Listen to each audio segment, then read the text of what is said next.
사랑하는 기쁨의 교회 성도 여러분, 안녕하세요. 오늘은 다같이 신명기 24장 14절에서 22절까지의 말씀을 묵상하겠습니다. 공공하고 비난한 품꾼은 너희 형제든지 내 땅 성문 안에 우거하는 객이든지 그를 학대하지 말며 그 품삯을 당일에 내어주고 해진 후까지 미루지 말라. 이는 그가 가난함으로 그 품삯을 간절히 바람이라. 그가 너를 여호와께 호소하지 않게 하라. 그렇지 않으면 그것이 너에게 죄가 될 것임이라. 아버지는 그 자식들로 말미암아 죽임을 당하지 않을 것이요 자식들은 그 아버지로 말미암아 죽임을 당하지 않을 것이니 각 사람은 자기 죄로 말미암아 죽임을 당할 것이니라. 너는 객이나 고아의 송사를 억울하게 하지 말며 과부의 옷을 전당 잡지 말라. 너는 애굽에서 종되었던 일과 너희 하나님 여호와께서 너를 거기서 속량하신 것을 기억하라. 이러므로 내가 내게 이 일을 행하라 명령하노라. 너가 밭에서 곡식을 벨 때에 그 한 뭇을 밭에 잃어버렸거든 다시 가서 가져오지 말고 나그네와 고아와 과부를 위하여 남겨두라. 그리하면 너희 하나님 여호와께서 너희 손으로 하는 모든 일에 복을 내시리라. 내가 내 감람나무를 떤 후 그 가지를 다시 살피지 말고 그 남은 것은 객과 고아와 과부를 위하여 남겨두며 너가 너의 포도원에 포도를 딴 후에 그 남은 것을 다시 따지 말고 객과 고아와 과부를 위하여 남겨두라. 너는 애굽 땅에서 종되었던 것을 기억하라. 이러므로 내가 너에게 이 일을 행하라 명령하노라. 아멘. 우리가 어제 말씀 신명기 23장 1절부터 8절의 말씀을 통해 하나님께서 이스라엘을 거룩하게 구별하신 이유가 단지 분리를 위한 것이 아니라 하나님의 거룩하심을 드러내는 정체성의 부르심을 함께 나누었습니다. 구별됨은 차별이 아니라 하나님의 성품을 세상 가운데 나타내는 삶의 방식이었던 것이죠. 이제 신명기 24장으로 들어서면서 하나님께서는 거룩한 백성으로서의 삶이 단지 제의적인 어떤 구별에 머무는 것이 아니라 현실 속에서 관계와 사회적 정의 가운데 나타내야 함을 말씀해 주십니다. 그래서 오늘 본문 이전인 1절부터 13절까지의 말씀은 실제적인 현실들, 이를테면 혼인관계, 채무, 담보, 그리고 고용의 관계 가운데에서 정의와 자비를 다루고 있습니다. 하나님께서는 이스라엘이 서로를 이용하거나 억압하지 않고 정말 약자의 권리를 존중하도록 명하셨습니다.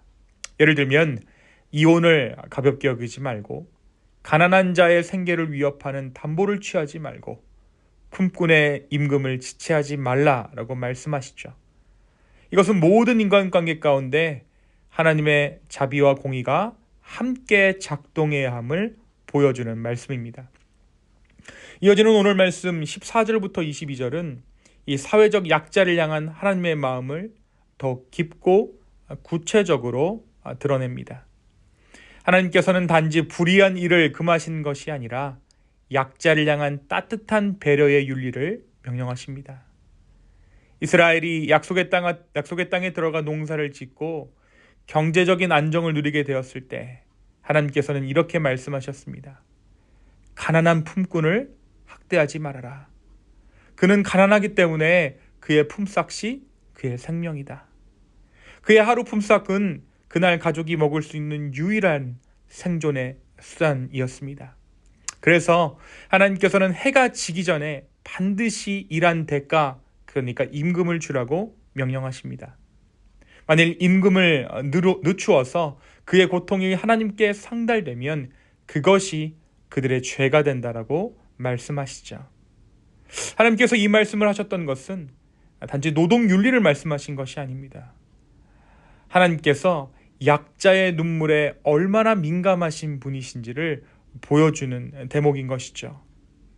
하나님께서는 추수의 현장에서도 그분의 정의를 구체적으로 구현하게 하십니다. 곡식을 거둘 때 한 이삭이라도 밭에 남겼다면 뒤돌아가 다시 줍지 말라라고 말씀하시죠. 포도를 다 따지 말고 감람나무의 열매도 다 털지 말라라고 말씀하십니다. 그 이유가 무엇입니까? 그 남은 것은 나그네와 고아와 과부를 위한 몫이라고 말씀해 주시죠. 하나님께서는 이 가난한 자들의 삶을 시혜의 대상으로 보지 않으시고 하나님 나라의 공동체 안에서 당당한 일원으로 세우셨던 것입니다. 그러면서 하나님께서 이렇게 말씀하세요. 너희는 애굽에서 종되었던 일을 기억하라.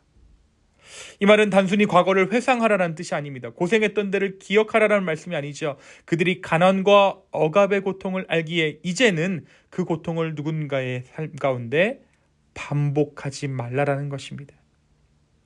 하나님의 백성은 자신이 받은 은혜를 잊지 않고 그것을 자비로 흘려보내는 사람들이어야 한다는 것을 하나님께서는 말씀하고자 하셨던 것입니다. 사랑하는 여러분, 오늘 말씀은 우리에게 무엇을 말해주고 있습니까? 오늘 말씀은 먼저 우리가 사람과 관계하는 방식에 대해서 깊이 돌아보게 합니다. 우리는 은연중에 우리에게 이득이 되는 사람들과 그렇지 않은 사람들을 구분하며 살아갑니다. 도움이 되는 관계는 취하고 그렇지 않은 사람은 무심히 대하거나 쉽게 잊어버리죠. 하나님께서는 그런데 약속의 땅에서 그들이 살아갈 때 약속된 백성으로서 그런 계산된 사랑하는 자로 그들이 머물기를 원치 않으셨습니다. 그러니까 계약 관계로 관계를 맺지 말라는 거예요. 하나님께서는 너희도 한때 가난했고 도움 없이는 살 수 없었던 자들이었다. 은혜 없이는 살 수 없었던 자들이었다라고 말씀하십니다. 그 말은 곧 이제 너희가 누군가에게 그 받은 은혜를 흘려보내라 라는 부르심이었던 것이죠.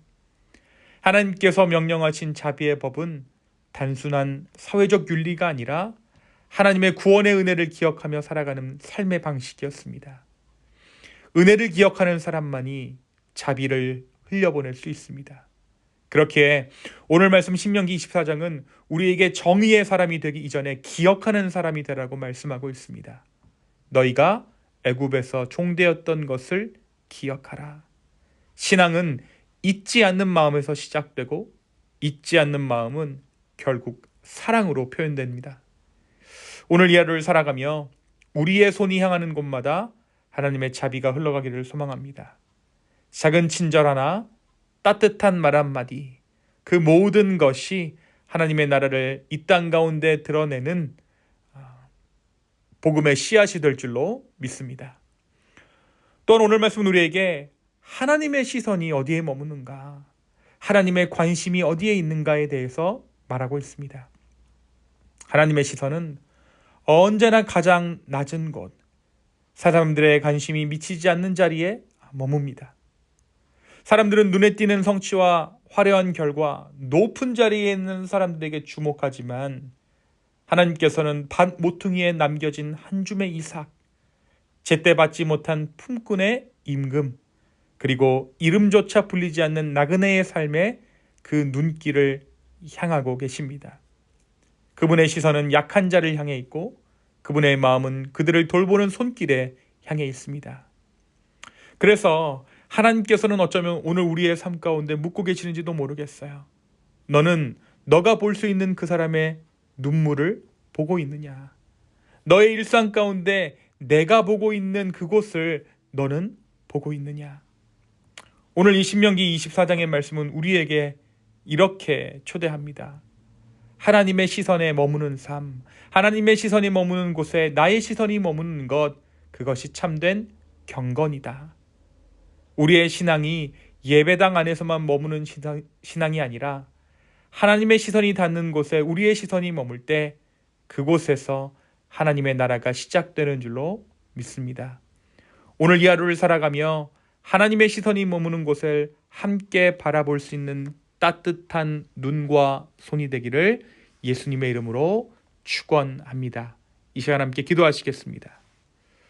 주님, 오늘 이 하루의 삶을 주님께 맡기며 다시 한번 나의 인간관계의 모든 방식들을 돌아보고 나의 방식으로 나의 이득이 되는 쪽으로 생각하고 사람들을 사귀는 것이 아니라 정말 주님께서 은혜를 흘려보내고자 명령하신 그 자에게 우리의 관심이 머물기를 소망하고 우리의 모든 인간관계가 그 방향으로 흘러가기를 소망합니다.